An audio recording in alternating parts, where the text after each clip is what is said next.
Good evening, my Real News Midday TV family. Welcome back to the channel for another news update. And in the news this evening, witness in Deane trial denies making claims recorded in statement to Indicom. The cross-examination of a former inmate at the St. James-based Barnett Street Police Station lockup continued in the Westmoreland Circuit Court today, with the man refuting certain statements he reportedly made about the cops who are on trial for Deane's death. Under cross-examination from attorney Martin Thomas, who is part of the defense team for Corporal Elaine Stewart and the constables Juliana Clevan and Marlon Grant, the witness denied telling officers from the Independent Commission of Investigations that Stewart remained outside the cell block after an alarm was raised about Deane being beaten in one of the cells on August 3, 2014. The witness had previously testified that Stewart, Clevan, and Grant put Deane in a cell with inmates of unsound mind, and that the three defendants later came back to the cell block after other inmates raised the alarm about Deane's beating. Under further cross-examination, the witness also denied telling investigators that Grant took Deane and another prisoner from the cells on the second floor of the cell block, later brought them back. Thomas then showed the witness several portions of a statement he gave to Indicom with those quotations. In response, the witness said that while he acknowledged that they were in the statement, he did not remember ever saying them himself. Stewart, Clevan, and Grant are charged with manslaughter and misconduct in a public office arising from Deane's death on August 6, 2014, 3 days after he was beaten while in custody at the Barnett Street lockup for possession of a ganja spliff. Stewart is also charged with perverting the course of justice under allegations that she ordered the cleaning of the cell where Deane was beaten prior to the arrival of investigators from the Independent Commission of Investigations. St. Catherine man charged with murder of cousin granted $650,000 bail. St. Catherine resident Joel Needham, who is charged with the 2021 murder of his cousin, was granted $650,000 bail with a surety when he appeared in the parish court today. Needham is charged for the death of Joel Walker, a laborer of Golden Grove District in Guys Hill in the parish. When the matter was called up, Parish Court Judge Janita Smackle was informed that the scene of crime report and other statements were not on file. Attorney-at-law Isata Buchanan then applied for bail for his client, arguing that the case was of some vintage, suggesting that a lot of time has passed and that's why the file was incomplete. In being offered bail, Needham was ordered to report to the Yuaton police on Mondays and Saturdays and to submit his fingerprints. He was ordered to return to court on May 30 when the matter will again be mentioned. Allegations are that on September 15, 2021, Walker and a family member were engaged in an altercation over apples. Needham intervened and reportedly used a Toyota Probox motorcar to hit Walker, who suffered injuries. He was assisted to the Linstead Hospital, where Walker succumbed. An investigation was launched by the St. Catherine North Police. Needham was subsequently arrested and later charged with murder on April 13, 2025. Concerns grow as 14-year-old girl goes missing. An another alert has been activated for 14-year-old Oniki Smith of Biddeford District, Jacksontown, Trelawney, who has been missing since Sunday, April 20. She is of fair complexion, medium build, and about 172 centimeters or 5 feet 8 inches tall.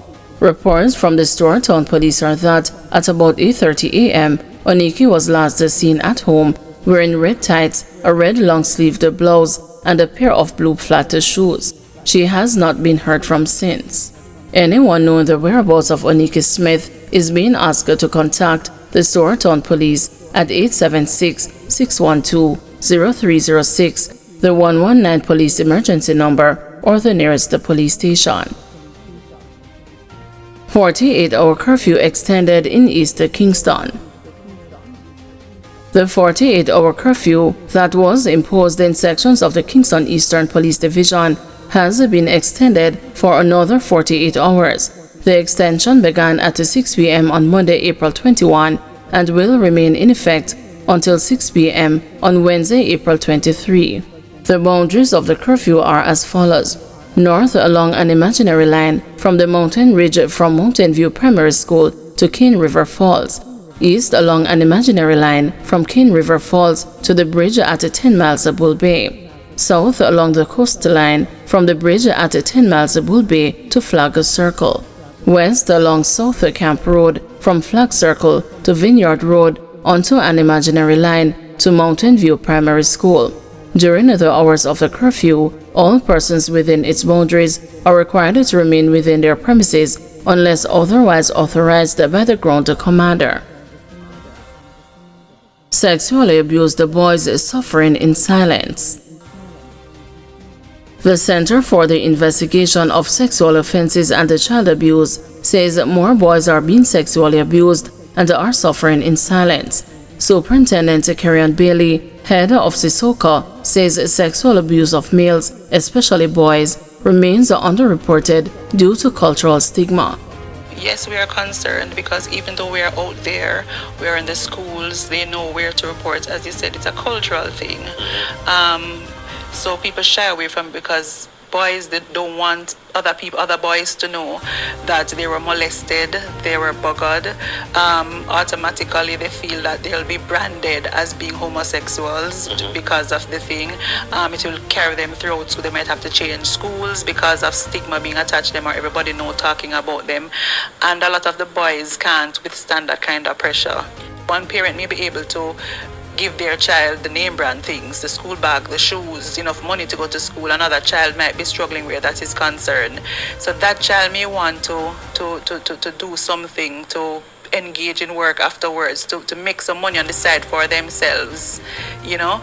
And when they do that, if it is not done in a controlled way, if it is not done in a supervised way, they find themselves in all kind of situations, including sexual exploitation. Trial of constable in corruption case in St. Elizabeth set to resume on May 1. The trial of a female constable charged with corruption in relation to a sexual assault case against another constable is scheduled to continue on May 1 in the St. Elizabeth Parish Court. The trial, being held in camera, was adjourned on April 17 when Constable Laverne Hendricks appeared in court. She is charged with corruption and perverting the course of justice.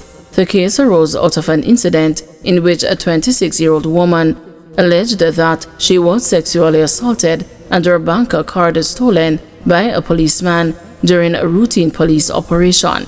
It was reported that Constable Hendricks was the first responder on the scene.